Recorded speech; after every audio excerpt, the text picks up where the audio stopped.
Hey, Oli, mi Oi! Boris. We're here with Ermias Deleón. I'm Scarlett Alicea, and this is La Mi Boricua podcast. I'm super, Uepa! And I'm super excited to have Ermias on today. I just wanted to get started with, do you want to just tell us a little bit about yourself? Like, tell us where you're living, how you came to Puerto Rico the first time. I know you used to live here. If you want to just start with giving us a little bit of background. Sure. Um, Hello, Orly. My name is Ermias Deleón. Um, I currently live in Chicago. I used to live in Puerto Rico back in 2020 is the last time I was there living there. I was there before COVID and during COVID. I was there for Wanda. Um, Not fun, but it was a time. What got me out there was just reconnecting with my roots. I was never crazy about my Latinidad up until high school when my mom forced me to learn Spanish, because I did not care. But after that, I just continued to learn. And at one point, and I'll get into this later, I used to be first favored because I did not know any better until my grandmother bought me a book, which I always recommend, War Against All Puerto Ricans. That really changed my mindset and really wanted me to dive deeper into the history because I love history. And I wanted to dive deeper into my family history. So that brought me to Carolina, Puerto Rico, and I stayed there in the barrio and city that my family's from in Buena Vista. And yeah, it was just a time. That's where I had like my most like I feel like I had my spiritual awakening. Oh, you chose Buena Vista and Carolina specifically because your family is from there. Yes, I did extensive search to see where now is all my family from Buena Vista? I do not know. But that's where I felt called the most when I was doing my research. And honestly,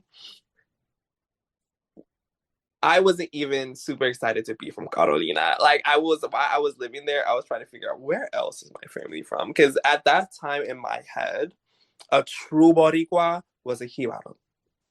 And so I was like, I want to be from, El Monte. I was wanting to be from Yapo. And I was like, I have to have some family from there. Like, where can I represent this in the mountains? And then I just couldn't find anything. I was really trying really hard. And then I was like, well, it's clear that my family's from here. I'm here to reconnect. So let me reconnect with, my familial ties. And I learned so much about Carolina and it felt like home.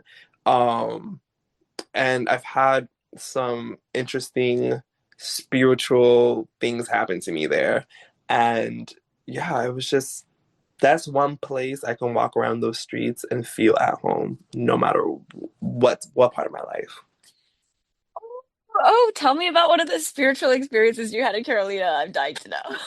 Okay, like I really, oh my God, it actually starts when I was little. So growing up, I was not. I was raised by. I'm Ethiopian and Puerto Rican. My mother's from Ethiopia. So if any Ethiopians out there listening, hello. But I was raised mostly by her side of the family, and she did not tell me anything about my Puerto Rican identity or whatnot. But when I was little, I used to always have these dreams of walking in the Caribbean. Like I knew it was the Caribbean. I had this weird connection to the Spanish Caribbean. When I was little, 3 years old, 4 years old, in my head, the Caribbean was Jamaica, Cuba, Haiti, and the Bahamas, and that was it. And so in my head, this had to be Cuba because I knew people were speaking Spanish. But I would walk down this street and I'd like go to this spot, a colmao, and get like pop candy with my cousins and just run around the street at night. And I used to have that dream over and over and over and over again. Fast forward to me living in Puerto Rico, in Carolina, in Buena Vista. I'm walking on the street and I'm having like weird like flashbacks and deja vu. And I realized this street and that building, which is a pet store, and I'm wondering if it was ever a Colmao, like a little grocery store or whatever when I was like back in the early 2000s, because that exact street, those exact buildings I used to dream about. And I thought that was so interesting because it immediately I felt like my childhood was there. And another time I was just sitting out on my patio in my apartment, and it was a full moon, and that moon looked huge. And I remember looking at the moon and thinking about my bisabuela, whose name is Paulina de la Luna, and Mm. the last name is De La Luna. So like I'm looking at the moon, and I remember thinking, I want my ancestors to be present. So I said, I closed my eyes and I said, if you're here, let me know. I closed my eyes and I just meditated. And I kid you not, I felt, I saw one in my mind's eye, a bunch of people in all white. And it was all dark skinned Afro-Puerto Rican women. And they're all white. They had headpieces on too, and they were all surrounding me. And one of them put their hand on me. And as soon as I felt that hand on my shoulder, it felt I jumped because I would looked around, I'm like, who is grabbing me when I'm trying to meditate? And I got so scared. I asked not to ever do that again. But that led me down this like whole journey of looking into Santeria and this, that, and the third. And then I realized, oh my gosh, a lot of Santeros, they wear white. In Bomba, white. And, this, that, and the third. And I'm starting to make these connections. Of course, when I moved back to the States, I was like, I need to be a good Christian. I need to take my Christianity more seriously. And I walked away from a little bit from spirituality. But every time I come back, something happens. Last time was with you. I got to meet you. I got to have this amazing experience. Obviously, the hostel I was in, oh my gosh, a nightmare. Oh my gosh, a nightmare. That was my first time ever staying in a hostel. And I was like, let me stay in a hostel in Puerto Rico. Oh my gosh. I would do better research because apparently there was one that was like $3 more. So much nicer. And it was right at the beach. So next time if I do a hostel, it's not gonna be that one. But the location was amazing. Okay, well, I do know maybe the hostel you're talking about by the beach because my friend stayed there the other day. So if you need Really? help finding that, let me know. But honestly, I just hope that like I have a place for you to stay. Honestly, you can stay with me even if you're okay with staying in a studio apartment. You are welcome to stay with me. Listen, I'm not gonna say no. If it's okay with you, I'll bring everything. Like Perfect. Just tell me a little bit about what it was like growing up with your Ethiopian and Puerto Rican mixed heritage. so Ethiopian culture, so there's things that are very similar to Puerto Rican culture, but things are drastically different as well. Um And so my family was very religious. Ethiopia is a very religious country. It's majority Orthodox. I was baptized Egyptian Coptic, which is like Egyptian Orthodox. I was baptized when I was 7. And Ethiopian Orthodox, only babies can get baptized, so I couldn't get baptized at my mom's church. But I was raised in an Ethiopian Orthodox household. Um, and so it was tough, especially being I'm queer, I'm gay, I'm non-binary, they them pronouns, they them eye. And I was in the closet. Like up until 2022, I was in the closet. And I just like it was tough. My family didn't understand it. And but like it was I knew our religion was so embedded in the culture, it was really hard to separate the two. But when it came to how the community showed up for each other, it was beautiful. I mean, I love history, and I used to hyper focus on Ethiopian history because it's so slept on. Not a lot of people know about it. Not a lot of people want to know about it, and not a lot about it pre-Christian civilization is known because as soon as they became Christian, they're like, who cares about the gods we used to worship? I do because that's part of history, and I want to know what y'all were doing.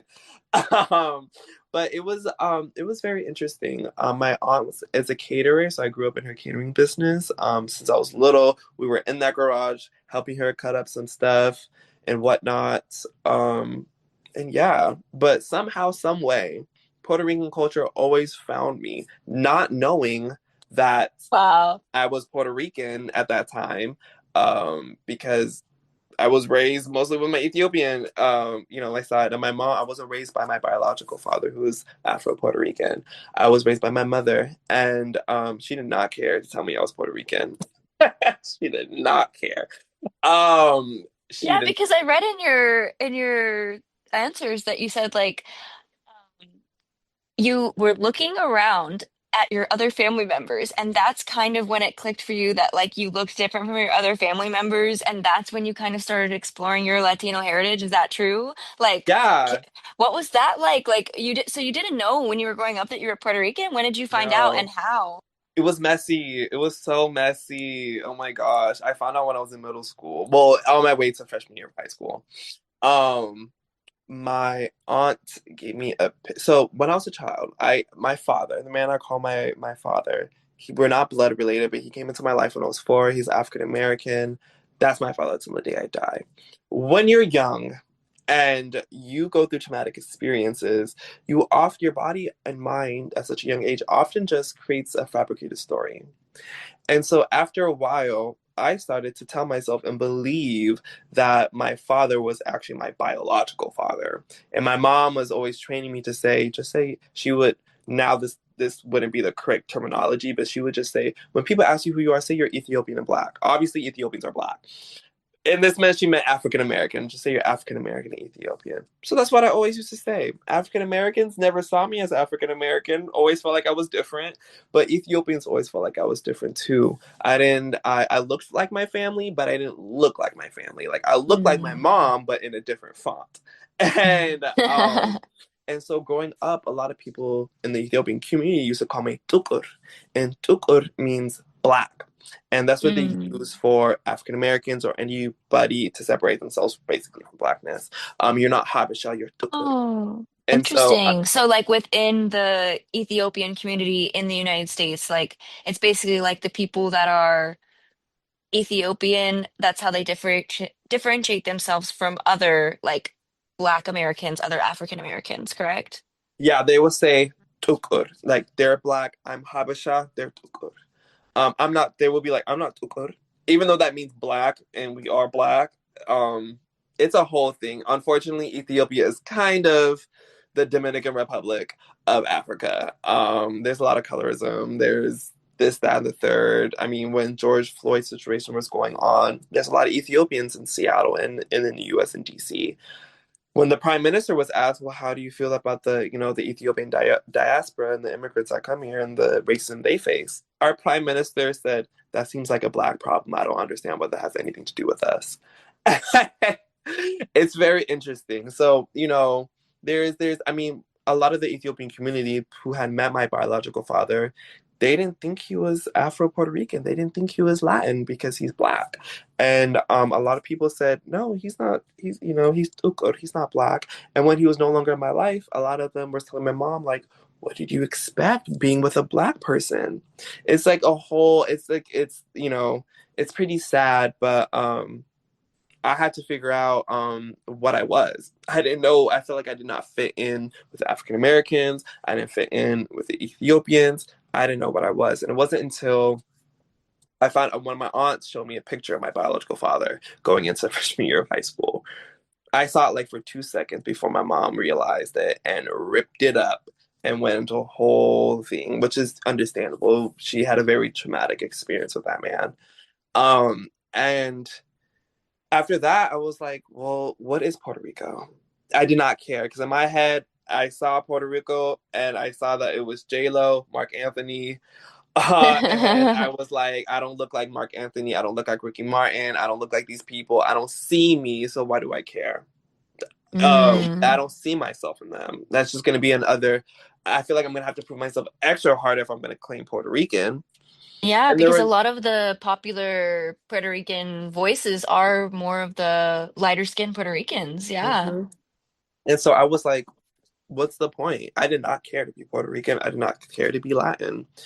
Um, I wanted to take French in high school. My mom forced me to take Spanish for 2 years. My teacher was from Argentina, happened to love Puerto Rico.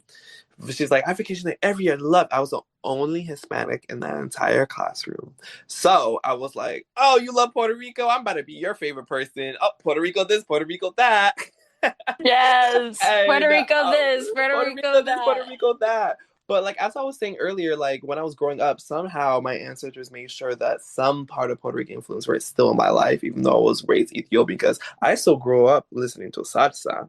I still listen to reggaeton. I did not know necessarily those were Puerto Rican artists, and Okay, so you whatnot. just liked the I music. just like the Yeah. music. I started listening to Bad Bunny, even though I did not care about Spanish or my Latinidad. I loved Bad Bunny, and I listened to him in 2013. That's like when he started on SoundCloud, and I loved all. Like my high school was old school reggaeton, but bachata, especially aventura, merengue, oro sólido, yeah, oro sólido, like solid gold. In English, oro sólido is I feel like I'm saying that weird, but they're I think they're all Dominican. The Dominican merengue. Love their music. Um, yeah, I was just listening to a bunch of that, and that was the vibe. I still did not care to be Puerto Rican, but I was listening to that though. Um, but as I got after 2 years of learning Spanish, I started to realize, especially after my grandmother bought me that book, War Against All Puerto Ricans, it opened up my eyes. It opened up my eyes and realized that there are the history of Puerto Rico, the people of Puerto Rico, and there are people like me that look like me in Puerto Rico. The first time I ever felt Puerto Rican was when I was in New York. In high school, I went there for nationals for track and field, so I was a track athlete. I was walking around, people talking to me in Spanish. People were looking at my dad. We went to this Dominican restaurant. The lady looked at my dad, was like, looked him up and down, was like, and then looked at me and started speaking Spanish. I was like, I'm not used to that. I'm not used to people thinking, oh, that person Hispanic. And it made me feel whole. It made me feel like I was missing something. Like that first Mhm. recognition of, oh, community. Oh, you're one of us. I just felt, wow.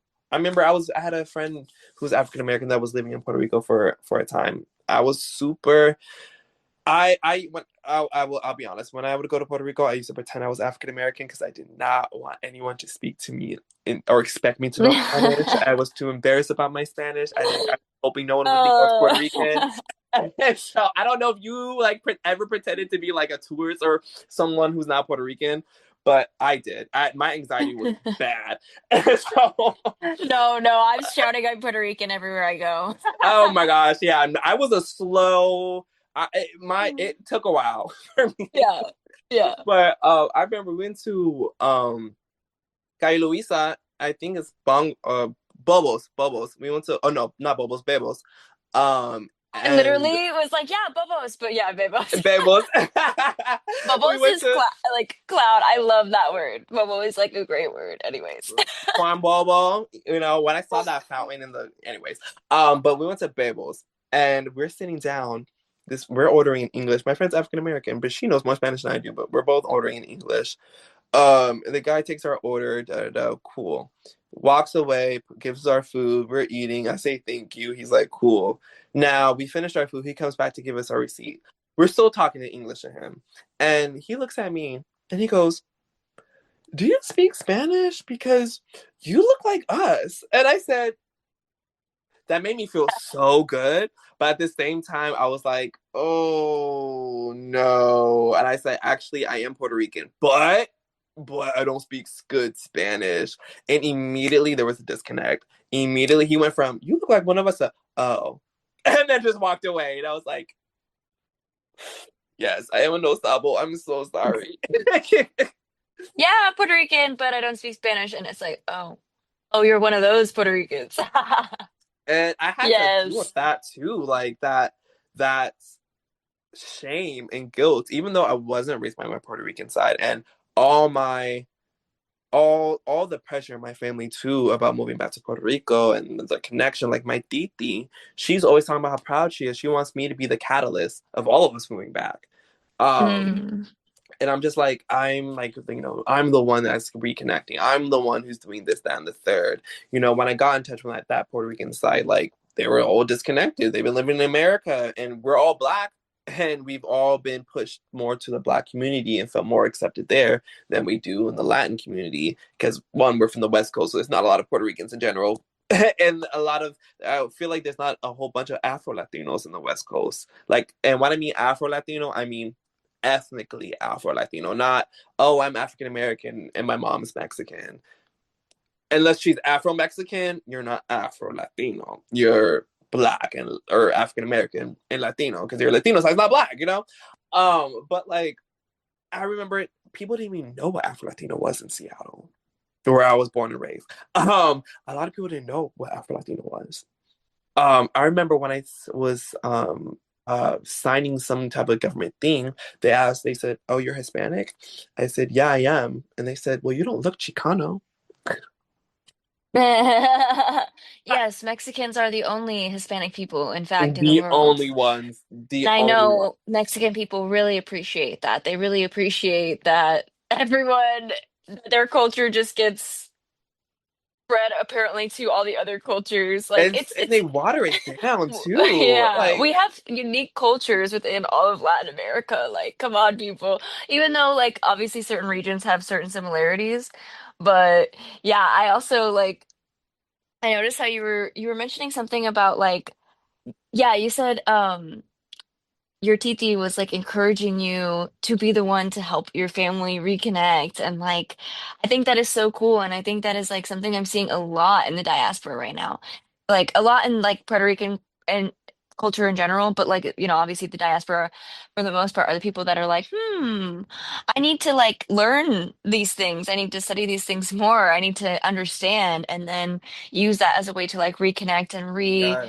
reestablish myself as like a Puerto Rican person and then maybe think about moving to Puerto Rico and yeah, I think that is like such a cool charge that is happening for a lot of us right now. It's like there's something in the air. I feel it. Like so many people. I met so many people this past weekend that had the same feeling when they came, like this girl I was talking to this past weekend that I'm probably gonna have on the podcast at some point. She was telling me the same thing that like she just like felt this call to like come back and like a lot of us were feeling that. And so I just think Yes, that's so interesting that and it takes a lot to like take the leap and do that. I know it that does. you mentioned like in when I was reading like some of like your pre-filled out answers, Hmm. you mentioned that like you were you booked a one-way ticket to Puerto Rico. Like what was going on in your life at that time that motivated you to just do that, just buy a one-way ticket and move to Puerto Rico? I was so passionate. After I read War Against All Puerto Ricans, I was super passionate about the Okay, history. so this was you read War Against All Puerto Ricans before you moved to Puerto Rico. Yes, Ah, okay, I because read it's it like a before. really popular book right now. And like a lot of people, because I've seen it all over, and like a lot of people are reading it and sharing the passages.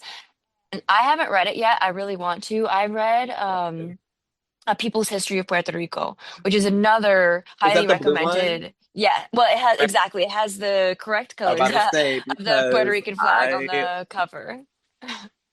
don't play with me. Yes! Wait, Don't hold play with on. me. Wait, Listen, now I gotta get mine. I Keep going, keep talking, keep talking. because like this one. Where's my other one? Listen, come on, come on. I Yes. listen, and this is a Yes. book I'm reading right now that my friend who's Afro-Puerto Rican here, born and raised in Humboldt. Shout out Humboldt Park, Chicago. All my Chicago Puerto Ricans. This is about Afro-Puerto Rican women, 4 generations, I think. Super good. Yeah, I when it comes to Yes. history, when it comes to, I love it. I love it. I love it. I love it. That's exciting. I also love history.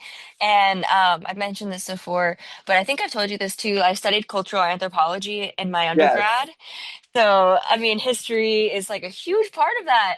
And I saw that you want to major in history when you want to come back to Puerto Rico, right? And go to UPR, right? I do. UPR. I do. I So do. can you talk a little bit about that? Because I saw you, it seems like you researched the programs and you like kind of like you run a major in like Latino history, right? Like, tell me a Yes. little bit about that. So, I actually had applied to when I first originally moved to Puerto Rico. I was supposed to go to school, and I didn't. But that's because COVID. That's not my fault. It was a lot of things. I couldn't get my apartment, so I had to rent monthly instead of signing a lease. There's so many things. But one of the schools I had initially applied to and just never attended was UPR Recinto Rio Piedras, which is the main campus of the University of Puerto Rico or Universidad de Puerto Rico. And to me, like back then, I wanted to be a lawyer. And I was like, I'm gonna do that, da, da, da. But then I, stopped going to school, started doing other things, not chasing, but attracting my modeling career. I am a model. Um, and as of late, I just thought about, I've been wanting to move back to Puerto Rico ever since I left. And it wasn't actually until I had sat down with you and your friends in Calle Luisa and had that conversation with your friend when he said, it looks like you have a love-hate relationship with Puerto Rico. I was like, And then I came back and I realized I'm actually traumatized from my last time I lived there because COVID and Wanda was no joke in Puerto Rico. It was no joke. It was, I had a great time, but it was tough. But I realized that if I go back, one, I want to make sure that I'm financially stable. I do not want to live the way I was living the other time. It was a struggle and I'm good. But I also was like, if I'm there, what am I gonna do long term wise? Because I want to raise my family there. I want to reestablish our roots in Puerto Rico. And I realized I love history. Why don't I put that into passion? And then I decided, you know what? I want to have a master's in history, and I thought UPR would be the perfect one, especially the main campus. And that interest of not only just history, but Puerto Rican history, but specifically Afro-Puerto Rican history, because there's this trend in the U.S. and in Puerto Rico where Black history is slowly just disappearing. And I've noticed a trend with the Afro-Puerto Rican history in Puerto Rico. What people know about it is always dumbed down, or I won't say dumbed down, but it's always put in a little box or corner and just labeled slavery and bomba. Your comment that said there's more to Afro-Puerto Rican history than just bomba and slavery. Exactly, there is, and don't get me wrong, slavery and bomba were and are huge parts of our history, but we established communities, we established our culture, and there's that whole debacle about Bomba is an Afro-Puerto Rican, it's Puerto Rican, or it's just it is Afro-Puerto Rican. It's this whole debacle. But the thing is, that is erasure of the Black history in Puerto Rico because what's it called? In I think in Puerto Rico, slavery was around 360 years or something like that. In Puerto Rico, and I'm trying to remember what the numbers were, but anyways, Bomba wasn't always celebrated by every Puerto Rican. It was not celebrated outside of Afro-Puerto Rican communities for 300 years. 300 years. It was exclusively done in Afro-Puerto Rican communities. Now, whether some non-Afro-Puerto Ricans lived within those Afro-Puerto Rican communities, I can't tell you. I wasn't there at that time. But exclusively was done because it was seen as primitive music, as música negra. It was not liked. It wasn't until non-Black Puerto Ricans, started, dancing to it and whatnot, that it started to become accepted. And that wasn't until the late 20th century, or the mid 20th century. And that history doesn't get talked about. People just glaze over it from Bomba started in slavery and now we all dance it. But that's not the whole history. You erased all the struggles, all the resilience that Afro-Puerto Ricans had done because y'all were saying it wasn't música negra. Y'all didn't like it. We had to create our own safe spaces to express how we felt because of the segregation that was happening in Puerto Rico. A lot of us like to think of somos iguales, but that's not true. Just because Puerto Rico does have a huge poverty rate of 43%, and a lot of people do live similar lifestyles in the sense of classism, in the world of classism. But if you break it down, a lot of those Black communities are even poorer. And a lot of people don't even know about the Black communities, like Yaurel and Arroyo, a historical Black community over there. And this thing about all the culture and history that's been happening over there that people don't know about. That if you're not in that community, you're not hearing about that history. And then because of so many Puerto Ricans moving out of the island, you have people leaving those neighborhoods. And then who's going to be left to tell the story of who lived there? And that's what inspired me to have this master's in history at UPR with a minor in Afro-diasporic, or not Afro-diasporic, but Afro-Puerto Rican history, or Black history, and racialization. Um, so yeah, Afro-diasporic because African, and then also with gender queer studies. And like UPR doesn't really do like gender queer studies, but there are programs and like certifications you can get that study around that and whatnot. And then I want to get my PhD in history. And I, as a queer person, I think it's also very important to learn about the queer history and things. I use my platform on TikTok. If you want to follow me, it's la__única_. I talk a lot about politics, about Puerto Rico, or just things happening in Puerto Rico. Because when I first got on TikTok, I was living in Puerto Rico. And those things are very important. Like, a lot of people don't understand, like, even though Puerto Rico is seen as the most progressive island when it comes to queer rights, there's still new laws that are being done to undermine those rights. Like this new law that's under the guise of religious freedom, to discriminate, like you can discriminate under the guise of religious freedom. So that gives people the legal right now to be like, I can't hire you because you're gay, and that goes against my religion, or I just don't feel comfortable or right in my soul to rent this out to you. Even though there's laws protecting discrimination for LGBTQ, you just made a law to say basically it's okay for your religious freedom. It And then we is. have No, no, no, please continue. And then I was like, and then when it comes to women's rights, women's suffrage, they just took away women's autonomy over their bodies. I don't know if they just did that not too long ago, where Jennifer Mentirosa um, just made it a law to where the fetus is considered a human being right at conception. So making abortion hard, and there's already such a huge femicide happening in Puerto Rico. Little girls and young women get kidnapped and killed all the time in Puerto Rico. We have a drug problem. We have a gun violence problem. A lot of people don't talk about those things A lot, because yeah, a lot of the femicide too is domestic. So a lot of the stories that I hear is a lot of the murders that happen, the femicide, the killing of women happens because of domestic violence that's happening in relationships, and that's like a huge thing. Unfortunately, commonality I've seen in a lot of Latino communities where, you know, I never want to like make it seem like Latino men are like this because that is not the case. Like, I know so many amazing Latino men who would never put their hand on anyone, mm-hmm. anyone. Yeah. Not an animal, not a bug, nothing. Like the very kind, gentle souls. But then there's also this machismo kind of like attitude behind a lot of the more traditional men.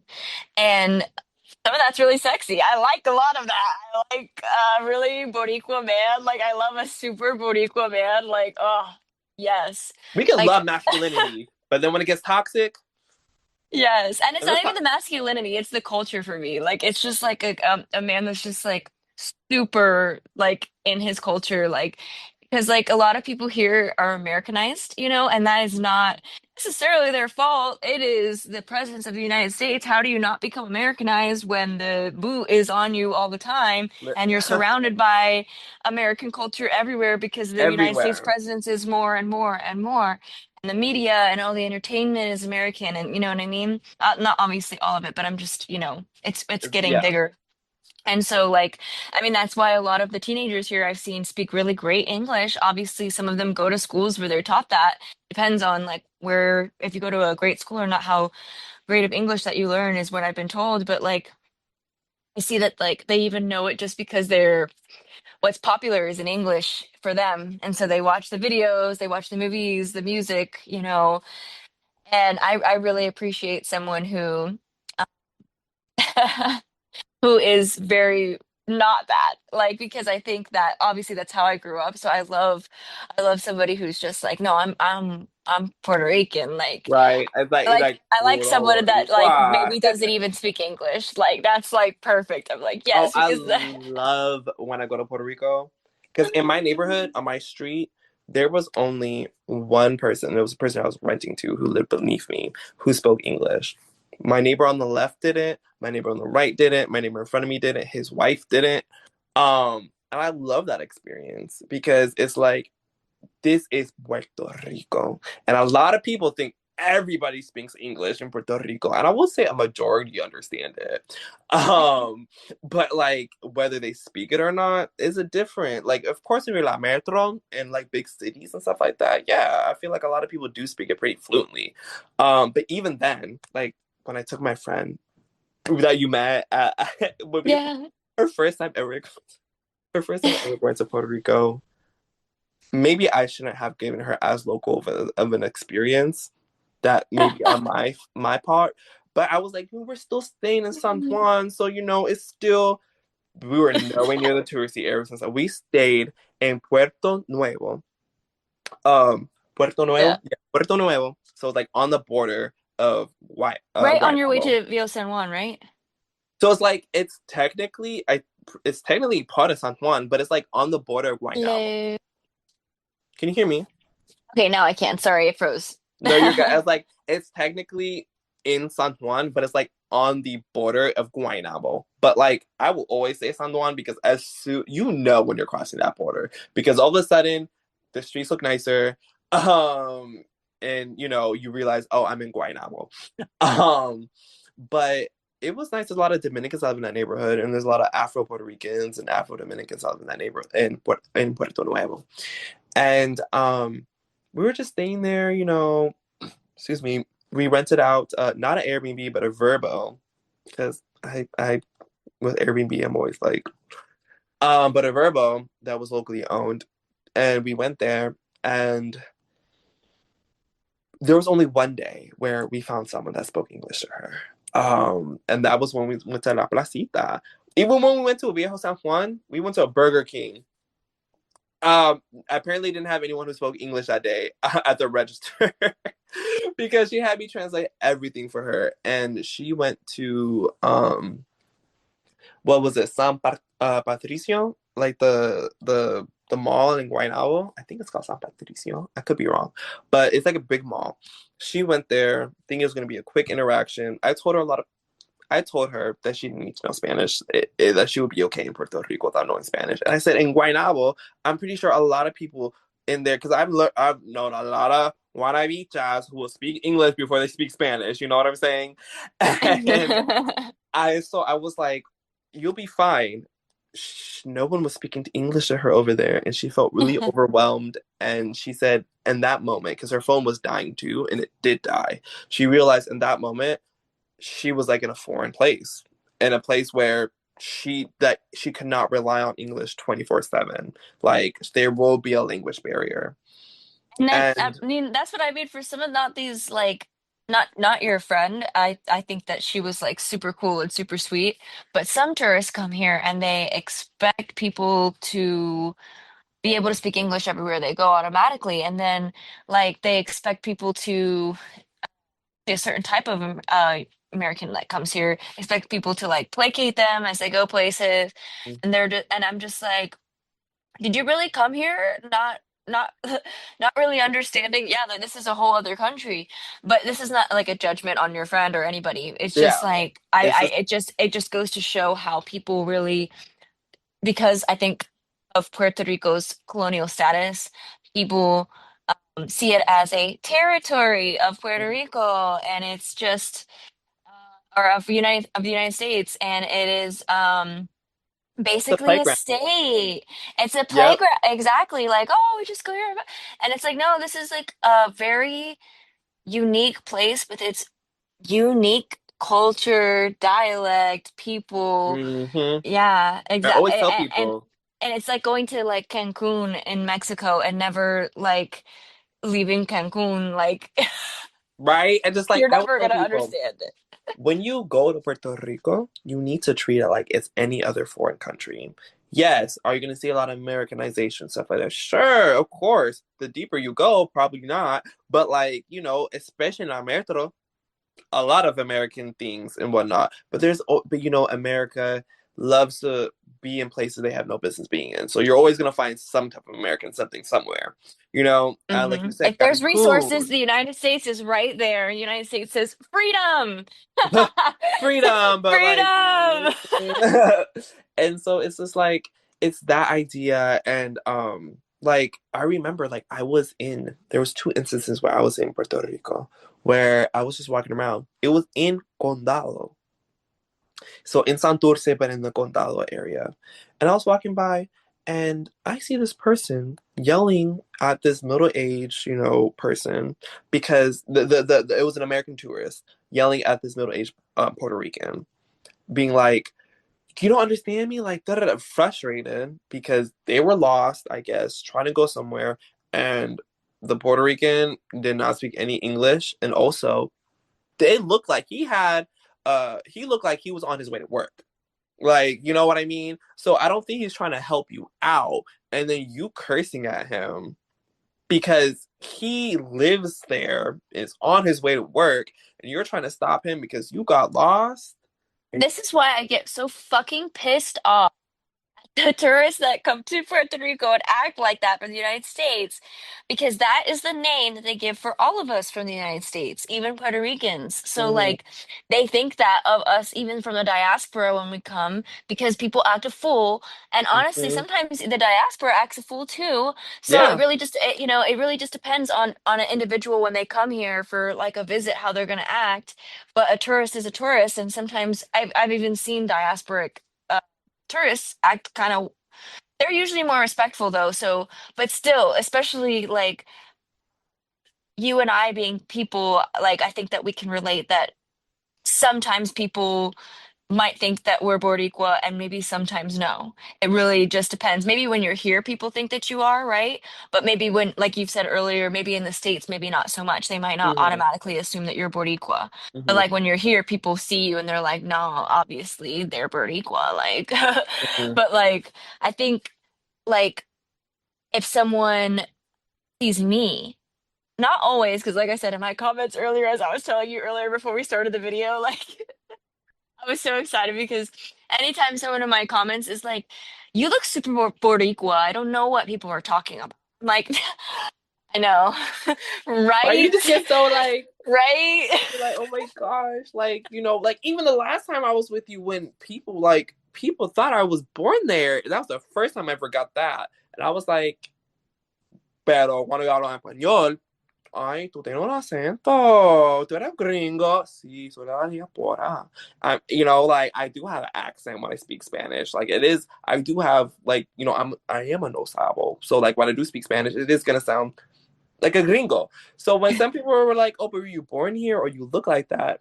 It did make me feel really happy because I was like, "Stop." I understand that that is like a good feeling. And at the same time, like, I don't think you can, people trying to like assume where someone was born based off of just the way that someone looks is wild because in the United States, people look like from literally any country because it's such a like so many people from all over the world come there. So Mhm, like anybody can be born anywhere. Like I think the whole conversation of like if you're born here or not, like unless you're born and raised here your whole life is like, okay, yeah, that's a thing. Yeah. But like people just being like, oh yeah, I was born here. Okay, if you're born here and you left when you're like 5 months old and you're using that as someone in the this has happened to me, and you're using that as someone in the diaspora to act like you have like a one up on me for being Puerto Rican. I'm like, girl, you a had the same tourist experience could I have did had, here, right? yes, I'm like, a tourist could have had a baby here by accident because they were pregnant and they came to Puerto Rico and they had a baby. And does that mean their baby is now like more Boricua than me? No, if that person is a fucking non-Boricua white person or whatever person from another place, another ethnic background, and they have a fucking baby while they're here, that doesn't mean their baby is fucking Puerto Rican. That just means they had a baby while they were here, then they went back home or whatever. the same to me goes for like other Puerto Ricans. Like I understand that because my dad was born here and raised, or okay, actually, I found out recently because my abuela was in the military. I thought my dad was born here. My dad was actually born in Germany. Your So dad they was born went to, in Germany? yes. Germany. Why was he So born in Germany? my Well, dad full military. Boricua, my dad full Boricua, but born in Germany because my abuelo, before a few years before my dad was born, or right around the time or something, they were stationed in Germany because my abuelo had joined the military because my abuelo, my abuelo was a poor Hiboro in Las Montañas and Barranquitas. Barranquitas. We need to go. I've never been. Didn't even we do. Oh my God, we do. I'm gonna take you the next time you You come. have Yes, to. yeah, You you have to. It looks like so introduce pretty. me to abuela, like. Yes. But I really want to go back. Like I need to be fluent in Spanish. That's like a huge thing. But yes, I really want to go back. But anyways, that's where my abuelo grew up and my abuela too. And like I was told that my abuelo didn't even have a pair of shoes. Like they grew up very, very poor. He had 12 or 13 siblings, and literally the same with my abuela had like 12 or 13 or maybe even 15. I can't remember. So it was like a huge, both of them came from like huge, huge like families because I guess that's just what you did back then in the mountains. And so, yeah, I think that my abuelo obviously joined the military to have a better opportunity to support his family. Mm-hmm. And then that my dad was born in Germany. And then after that, I think they came back to Puerto Rico for a couple of years. Then they got stationed in Panama for a couple of years. Oh my Then gosh, that's where my Texas. abuelo was at too, Panama. Yeah, Really? my Oh abuelo was at Panama.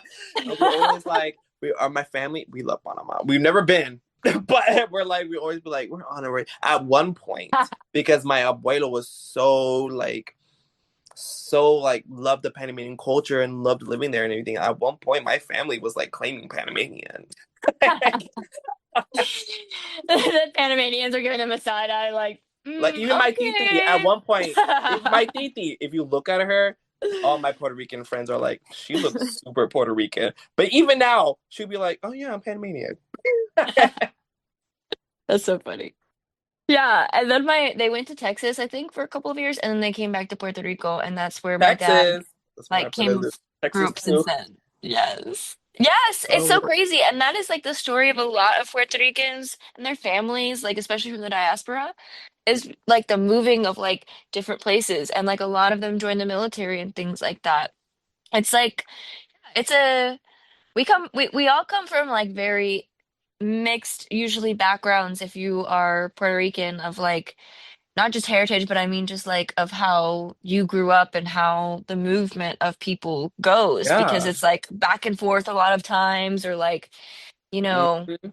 yeah, And it's like even it's before interesting. that, like a lot of and it starts on the island because like a lot of people, like a lot of jibaros before they move to Estado Unido or la otra, they're going to la metro or some other like ciudad, like if it's Ponce or Mayagüez or whatever is near them, to get a better life. And then after that, if it's not working, then they try to seek it elsewhere. Like it's a constant move, and it feels like what it feels on a spiritual level, it feels like a constant chase. And we all know we do not chase, we attract. And but when you're a colony and they just keep taking and taking and taking and giving you scraps, it's hard to like not go for something that you feel like is a better opportunity. It's just, but it's so intentional. It's so Yeah. intentional and it's so frustrating to see happen to this day. Yeah, the propaganda is real.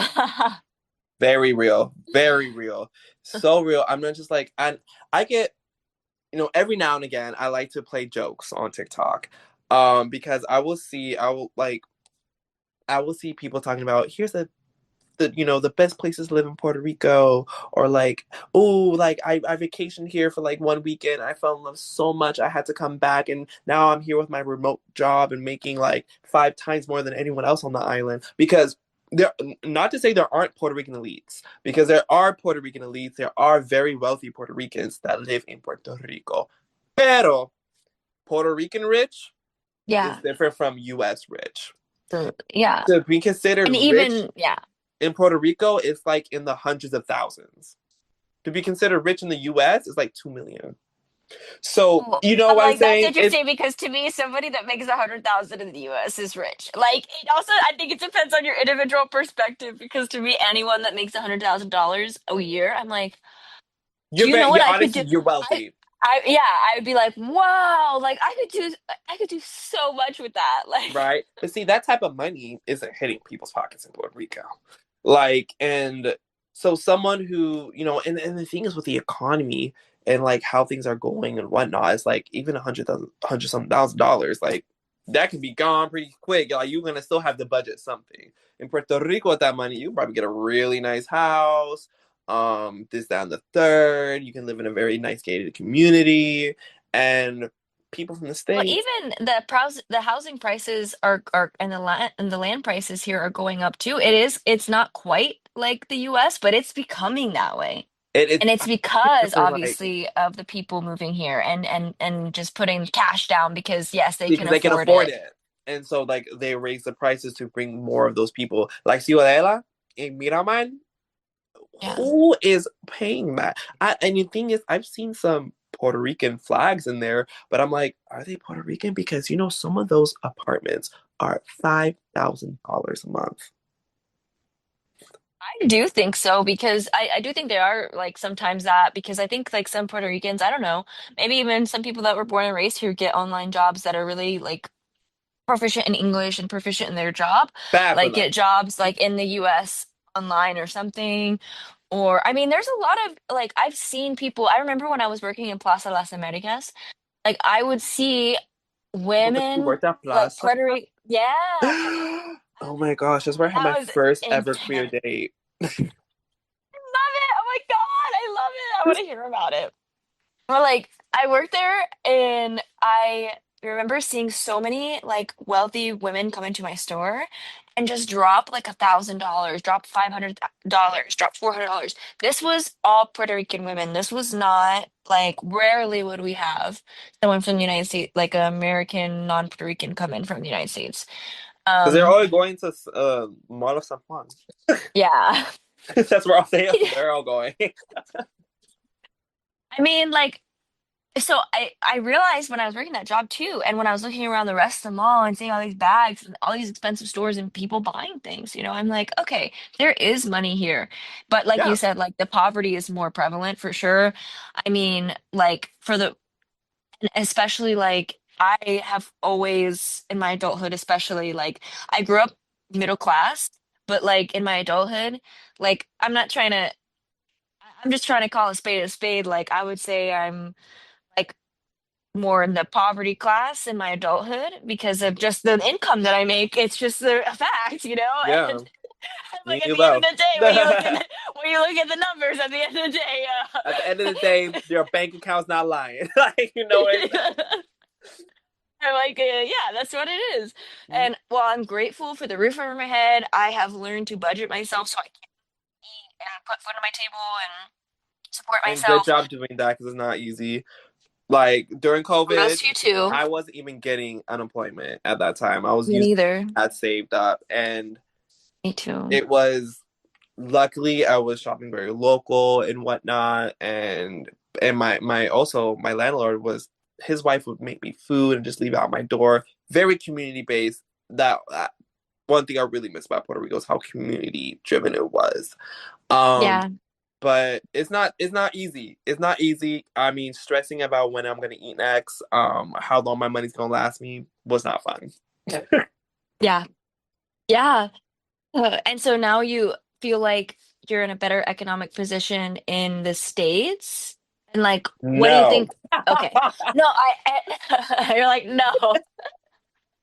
And that's the Because gag of it all. I'm like, I'm not anywhere better, but I also know that if I get a job or when the multiple jobs I've had were all way better paying than right. what I can find in Puerto Rico. But the thing is, it's And like, then you pay more in but bills you and pay rent more, but you pay more. and all the But I will things. say of the Except for the food. benefits that I have in the States being poor versus the benefit Yeah. that what I had in Puerto Rico being poor is that a lot of people don't know this, but Puerto Ricans do pay taxes. A lot of people don't know that, but a lot of Puerto Ricans do pay federal taxes, and they do pay for stateside Medicaid and another welfare like SNAPs. But Puerto Ricans do not receive the same federal Medicaid or SNAPs that they pay for stateside residents to have.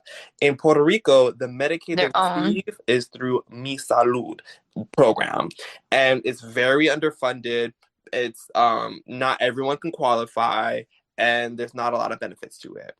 But so living in the States, I did get snaps. I didn't get unemployment money, but I did get snaps, and that helped put food in my fridge. Something that I didn't have that I didn't have that in Puerto Rico. And I could understand living it and being in the States and being having it, why some people feel that being statehood would be beneficial because they can get that. But that I feel like undermines how resilient Puerto Ricans are, and that we shouldn't just be trying to get scraps, you know? Like, Right. Yeah. I think a lot of people want to lick the boot of the oppressor because they feel like they can get a scrap. Exactly. Like, well, you know what? Like, if I could just get a taste of whiteness, really is what it is. Like, because I've seen this in, ooh, okay. My dad told me, I'm like worried my family's gonna be listening to this episode, but ah, it is what it is. It is what it it is. is I've what, already. la Ivy Queen said, la vida es así. Ya, mi Yes, amor, mi exactly. amor. So my mom is white, and I'm like, oh, shock! Like, I love I'm saying that black. Oh my because, God, no. yeah, exactly. Like, oh, jump scare! Like, I'm not fully Puerto Rican. But like, I think that I know that at one point my dad told me my abuela encouraged him to find a white woman to marry because that would be better for his children, that his That's a children would good have one. a better opportunity. And my dad is like I would say like a medium skinned Puerto Rican person, if not, it just really depends on how long he's been in the sun. He can be a little bit darker. And I know growing up, like when he would come visit me at school or something, like to pick me up from school a couple of times, like people would usually ask me if my dad was Arabic, if my dad was Oh my gosh, I people think I'm Egyptian all Iraq. the time. Oh, really? I love. Yes, Okay, I get that's Egyptian all the that. time. I Like, can yeah, see that. Honestly, I can see it. I guess I'm the only one who can't see it. I really can't. I'm like Egyptian? I don't know. But yeah, and so like I think like they used to be like, oh, I remember this was right after 9/11 too. Like Mm. kids in class used to be like, "Is your dad from Iraq?" Like, and I'd be like, "No, he's Puerto Rican." They'd be like, "Well, he looks like a terrorist," and I'd be like, "Oh Oh my shit!" gosh, Like. like, They'd be like, please, "Are you teacher. sure?" I remember one time somebody told me, "Is your dad's a terrorist?" I'm like, Oh my "What?" gosh, but Like, this is, I'm just now remembering the state. So I'm like, I guess it adds up with the state. yeah, exactly, with the state of things, and I'm just like, oh, it Well, I makes me mean, like feel the so actual bad too US for. state you were in, because it Oh was, yes, because I grew up in fucking Florida. I grew up in Lower Alabama. I love telling people I grew up in LA. I'm like, yeah. They're like, where are you from? I'm like, LA, and they're like, yeah, and I'm like, Lower Alabama. I'm Because screaming. it's literally Oh Northwest my Florida God. is a set. I grew up 30 minutes, 45 minutes from the border of Alabama. So you might as well say I lived there because the culture, even though it's like a beach town, whatever, it's still a military town. It still has that like kind of southern Uh-huh. toxic influence. So I think that yeah, my dad was told by my abuela, like, marry a nice white woman so your kids are more white. Mhm. And that is something I think that has been ingrained in Puerto Rican families, many Puerto Rican Yes. families for a long time to Yes. like lighten the bloodline, lighten the bloodline. Mejora la raza. Yes. And it's disgusting. And like, but like, I understand that that is what they were trying to do to survive. Like literally, like in their mind, like in my abuela's mind, when she told my dad that, like I imagine like that was like her just saying, "Look, I want you to have like I want your It's children to usually have a very better genuine. opportunity." Yeah. And that breaks my heart that, because my dad has described to me, many mm, racist experiences that he's had, or like, he's Puerto Rican, but so like, I don't know if you could call it racist necessarily by the term of like what racist means, but it's definitely in that feeling of like, being like marginalized and being like very literally told you cannot do things because Yeah. you're Latino. Like Hmm. to your face, like I will not promote you because you're Puerto Rican. Like Hmm. my dad has told me so many instances in his life where he's faced many challenges because of it. And I think like it's made him sick. It's made him sick in a lot of ways. And so I do understand that he did that maybe so he could have his kids have better opportunity and stuff. And like I do think that it has to deal with why we also didn't grow up with Puerto Rican culture as much because like we did some things sometimes and like a lot of like kind of like you, a lot of the research that I did in being Puerto Rican though was like on my own. And Hmm. like a lot of the interest in my culture was like on my own. Like my dad would give me like little crumbs like Which, and I by the would and I way, would I sorry to cut you off. I no, feel like it's please. not applauded enough. Like some people be like, "Oh, you're just trying to reconnect." Like people like me and you really took the time to reconnect. No Hmm. help. Hmm. And Exactly. I just want to put that out there. Like this isn't something you do just because, oh my god, Bad Bunny. Like I said, I've been listening to Bad Bunny since SoundCloud 2013. Bad Bunny is nothing new to me. It was about reconnecting. And for you, it was just that. And I just wanted to put that out there. Like that is something very important to highlight. But continue. Yes, yes. And applause to you too, because exactly. And I think that even from what you told me, maybe you even had less connection to that. And so like I feel like you just really because you told me you pretty much had to research it and then you got a ticket and you moved here. So you did it even on a deeper level where you were like, you know what? Like I'm gonna go there without knowing anybody. Like my dad's whole side is from here. So like he has two of his brothers now. Well, one of his brothers kind of goes back and forth, but one his other brother lives in the States now. So he also joined the military. All three of the brothers in the family joined the Maybe just the military. military.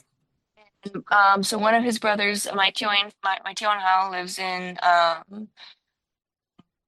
the States, and then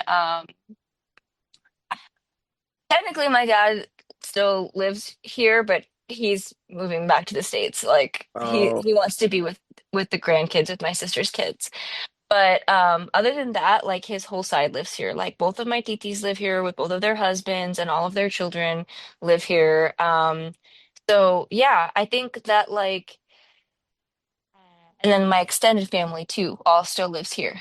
So that the ones that are living, because I told you there's like so many siblings on both sides of hmm, my abuelos that, there's many people that have already like on both sides, like half or like some are still living. Like we have family in Barranquitas, we have a little bit in Ponce, and don't like the say. rest. Yeah. And oh, beautiful. But mostly in Barranquitas, but and then like the more younger generations live in the San. You were talking about, you said, oh yeah, because we did it. That's right, yeah, yeah. So we researched all of this stuff on our own, and we were able to like reconnect, and I think that's like super beautiful. And so like I think that like my dad, like even if he would just give us like a crumb of our culture, like he would be like occasionally he'd be like, oh, let's make tostones tonight. And so like we'd make tostones, or like I remember like maybe once, maybe twice, we really did Three Kings Day to like the full, like or not like the full, because I would think the full is more like being here with your family, with the music, with the food, with everything. But we did like our own little version. I remember we had like shoe boxes and With like the I was grass. yes, and I was so excited. I think I can't remember because it was so long ago, but I feel like I was the one that encouraged my dad to do it. I feel like he told me about Oh, it. And then I was like, let's do it. I think that's what happened. So I can't remember if like I was like, yeah, We're gonna say let's do that's what it. And then we happened. did it. Yeah, I think so, yeah.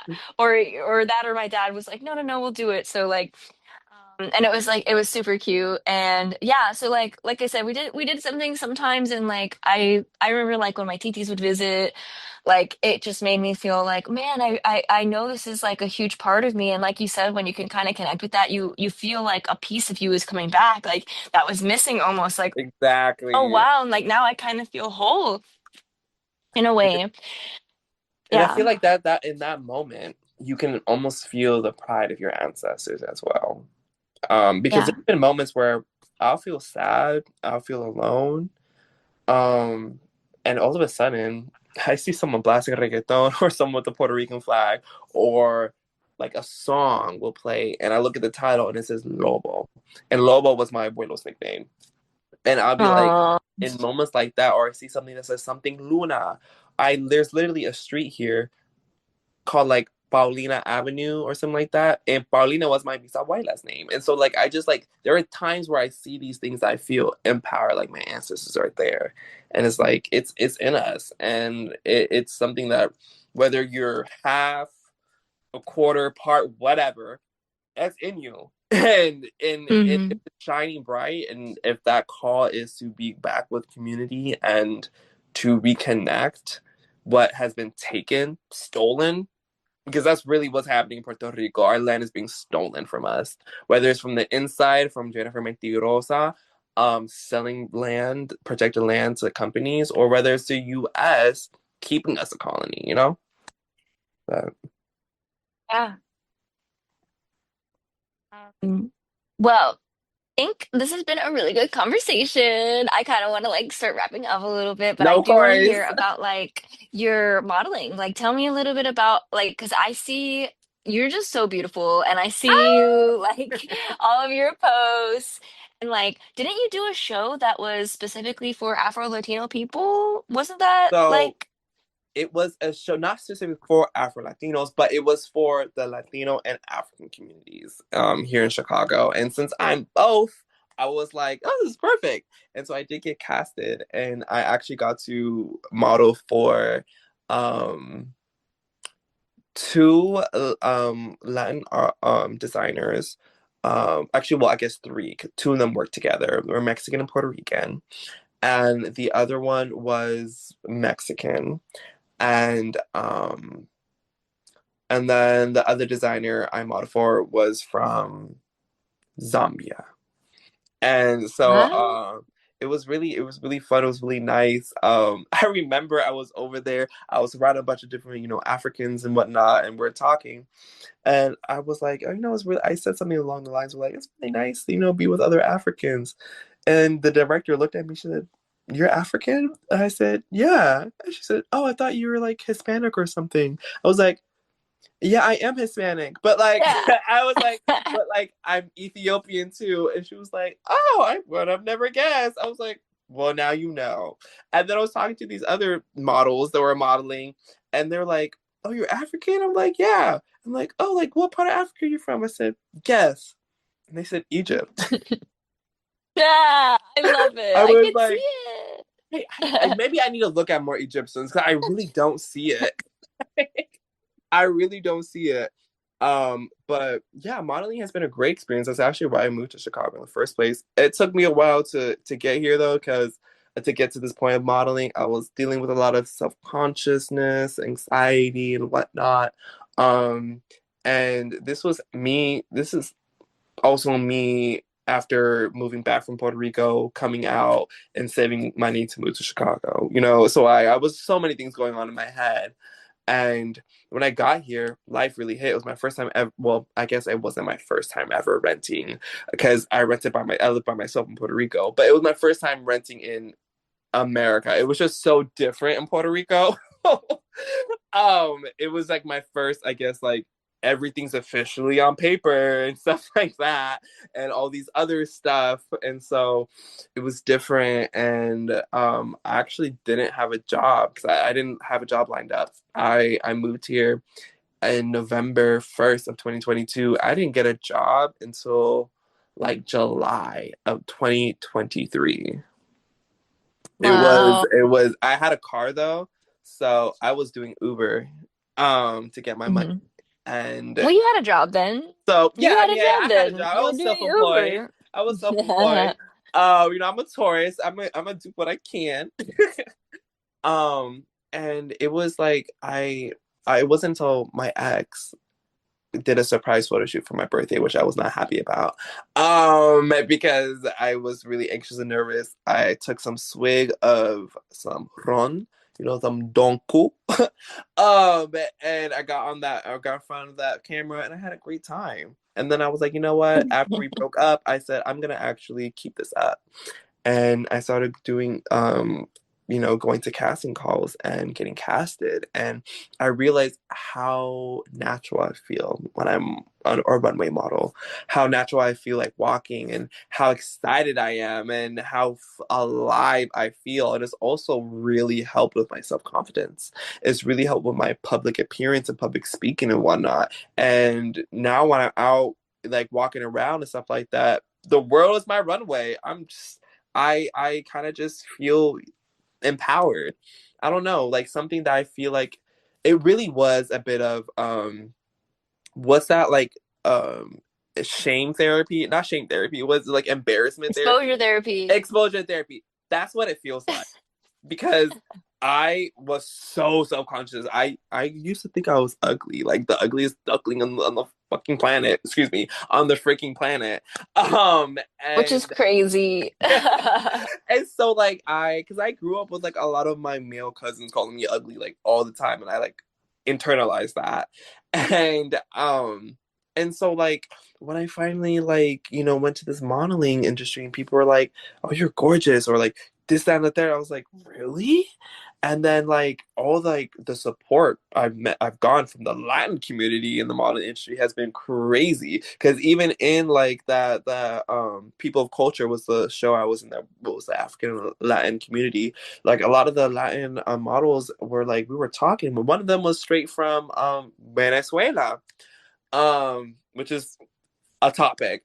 Um, and Right. we were talking. I thought she was Boricua because she had a gay Well, Boricua mommy, and I that's was how you know people come from Venezuela originally. The Arawakan people that came to the island of Borinquen came from exactly. So Venezuela originally. it's in that blood. It's in the blood. And I was like, Yeah. "¿Tú eres Boricua?" And she was like, "No, pero tú." I said, "Yeah." But I was like, I say my little spiel, soy Puerto Rican, pero no hablo bien español. That's my whole thing. Just so people like don't expect me to be able to speak it. I have to get that out there. I'm not trying to have a full conversation with you. And I always get, ay, pero no, tú hablas. No, well, I said I didn't. But I felt whole. Modeling for me felt like that missing piece when I was like reconnecting with Puerto Rico. And something that people may not know, Puerto Rico is really known for fashion, their fashion industry and their modeling and whatnot. I'm sure you've realized the fact. I don't know if you went to any of the the shows during Fashion Week in Puerto Rico, but I follow But along. I look at the people and I'm like, yes. And I look at the people I follow online, and yeah, the fashion is a Right huge thing here. Like it's changed my style a little bit living there, here. I love, love, love the style back in the island because that is my style. And it's so hard to wear that style here in Chicago because I can only flaunt it during the summer. I cannot wear any of the outfits I want to wear any Yes, other yeah. season. So anytime I Your visit Puerto Rico, freeze. right, I freeze. So anytime I visit Puerto Rico, which I try to every year, um, I feel great because I get to wear the outfits that I had to save for the summer, and I get to, I see other people with this, I'm like, I love it. And I have a lot of mutuals who are models back there, and so like, it's just great seeing them do their big ones, and it's just very inspirational. I definitely want to get signed so that I can model over there as well while I'm at school. But yeah, like it's great. It's amazing. These are the conversations I love, and I love talking to you. You're such an interesting human being and like such a beautiful soul, and Thank it's you. been You are like too, amazing to be Scarlett. your friend. I'm so blessed to be your friend. Like, I cannot wait to visit you. Oh my gosh, we're gonna have so much fun. Yes. Oh my gosh. I'm so excited. It was so much fun when I got to see you when you came here, and yeah, we're definitely gonna have so many more adventures together. Yes. Um, I know you mentioned your Instagram earlier, so I did want to mention your handles again really quick. If you do want to follow Ermias de Leon because Ermias is amazing, and you're gonna follow them on Instagram, Ermias. So that's ERMIAS .DE Leon. So LEON. So Ermias.de.leon is going to be the Instagram. And then at TikTok, you're going to go to at arroba. You're going to follow LA, so la __ única _. So LA __ UNICA _. And that's how you're going to connect with So you're gonna Ermias. find me, y'all. Follow me, I promise you. Especially my TikTok. I'll Ermias, be talking. exactly. I was literally just about to say that. I'm like, Ermias's TikTok is lit, and that's literally why I started following them and like how we became friends because I was like, oh my gosh, this person is amazing. So yes. Listen, you have literally inspired me for this New Year resolution. I'm like, I just need to post whatever. Because you pop on my For You page so often. I'm like, I need to do this. And lately, some of my videos have been popping off. So I'm like, hey. They have. I've seen it, and like I've seen it because, and I love inspiring and just getting that mutual inspiration from each other because I've seen that me making more videos sometimes inspires people, and it makes me want to keep doing it because I'm like yes, because then I see other people making more, and I'm like yes, but then I watch other people's videos, and then that gives me an idea, and then I get inspired. So then it just The keeps whole rolling and thing. rolling and It keeps rolling, and rolling. we're Creative. all these beautiful Puerto Rican creators, and you're all going to follow us all because guess what? We're all amazing, and we're all going to lift each other up and support each other. Yeah. En la diaspora y en la isla. Todo. Exactly. Like honestly, some of the best creators I follow are from the island. Like, and I'm really hoping to have some of them on the podcast eventually. I'm working my way up to there. I'm Hell manifesting. yes, There's you a couple should. You creators that I should. have like dream creators that I'm like recently one of my dream creators liked one of my posts on TikTok. Oh my gosh, that's like And then she anytime. liked the second one and saved it. She saved my video. I was like, I love that I'm every like a huge time when fan. I remember like the ballroom scene. And when I mean ballroom, I'm talking about queer ballroom scene. In Yes, Puerto what I Rico, I wanted to talk follow a about. bunch. And there's some that follow me back. And anytime someone specifically in modeling or ballroom in Puerto Rico follows me back, I'm like, Okay, oh we're gonna pick up on the next. man, you know? Yes! Oh my gosh. We're gonna pick up on the next episode with the ballroom culture because that is like actually some questions I had here about because like you were the one of the first people that like used that word with me. Like I've seen it in queer culture before, but like I never really understood it. And then like, you stopped and explained it to me, and I was like, oh, I know this. I just didn't understand that there was a word for it. Like I've seen it a billion times. Like I Uh, know what they're doing.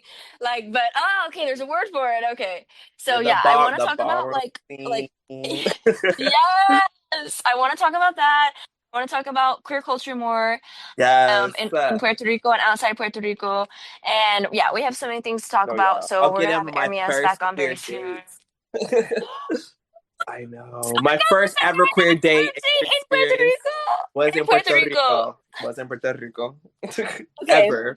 Okay, we might have to like film this week because I have to know. I have to know. And like I can't ask you now I can't ask you about it outside the podcast because I want to use it. But like You know I what? want We to can talk know. about it and then we can just Okay, we're do gonna it talk about again. it after the podcast, and then we're gonna talk about it on the podcast again. Okay. Right? Right, we could do Okay. that. We could do that. Okay, well, thank you so much. I love you so much. Thank you for listening, everybody. Have a great, have a great Three Kings Day. Yeah, Have feliz a Reyes great Dia Magos de a los Dia. todos. Wait, what did you say? Feliz Reyes Magos. Yes, Feliz Reyes Magos. Y as well, I usually say Feliz Dia de los Reyes, but I know there's two ways to say it, right? Yeah. Exactly. Yeah. But I always forget that I was short anything. Magos is what I can't remember. It's like I'm so bad at translating, Magos is but king, right? yeah, I want to say when I think of Kind magos, of. I think of like majesty. Even though I know Oh, that's not like exactly what magicians. it Oh, is. magos, like magics, like the magicians. I Okay, think yeah. it's like because they're the three kings. So like in my head when I think of Reyes Magos, like the honestly couldn't really tell you the exact translation. I We're gonna really look it couldn't. up. I'm We're gonna look really it bad up. at translating some things. We're gonna look it up after this because I always say Dia de los Reyes, but I've also heard that, and so I want to know. And we're gonna tell you in the next episode. Next time. All right. Nos Love you. vemos. Bye.